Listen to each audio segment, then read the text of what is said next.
Հրապարակ թերթը աղմկահարույց նոր դեպքի մասին է գրել։ Երևանի բնակիչներից մեկը մոր մահվան մեջ մեղադրում է ոստիկաններին եւ քննիչներին։ Բռնության զոհը Նինա Խաչատրյանն է, որը փորձել է պաշտպանել իր որդիներին հանկարծակի տուն ներխուժած ոստիկաններից եւ քննիչից։ Թերթի հետ զրույցում Մալաթիա Սեբաստիա վարչական շրջանի բնակիչ Արման Արաքելյանը պատմել է, որ 44-օրյա պատերազմի մասնակից եղբորը բերման ենթարկելու համար ապրիլի 7-ին ոստիկաններն ու քննիչները 10 հոգով վաղ առավոտյան իրենց տուն են մտել, սպառնալիքներով բռնել են եղբորը Թովմաս Արաքելյանին։ Կնոջ ու երեխաների առաջ բռնությամբ եղբոր ձեռքերը ոլորել են, ձեռնաշղթաներ հագցրել։ Մայրը խառնվել է հրմշտոցին, ոստիկաններն էլ նրան բռունցքներով հրել են մոտ 5 րոպե։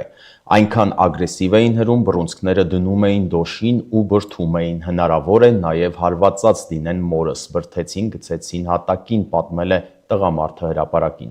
Եղբորը ձերբակալել են։ Խուզարկությամբ հայտնաբերվել է 1 գրամ կանեփանման զանգված եւ 1 փամփուշտ, որը եղբոր պնդմամբ նա պատերազմից որպես հիշատակ է պահել։ Դրանից հետո Նինա Խաչատրյանի ինքնազգացողությունը վատացել է, նա տեղափոխվել է հիվանդանոց, պարզվել է աղիքի օղակում ունի եւ պետք է վիրահատվի։ Վիրահատությունը սակայն նրա կյանքը չի փրկել։ Տղամարդը պնդում է, որ նրա մոտ այդ խնդիրը առաջացել է ոստիկանների բրբրթոցից ընկնելուց եւ նախկինում առողջական որևէ խնդիր չի ունեցել մայրը։ Նա հանցագործության մասին հաղորդում է ներկայացրել, հրապարակը գրում է, որ նախաձեռնվել է քրեական վարույթ։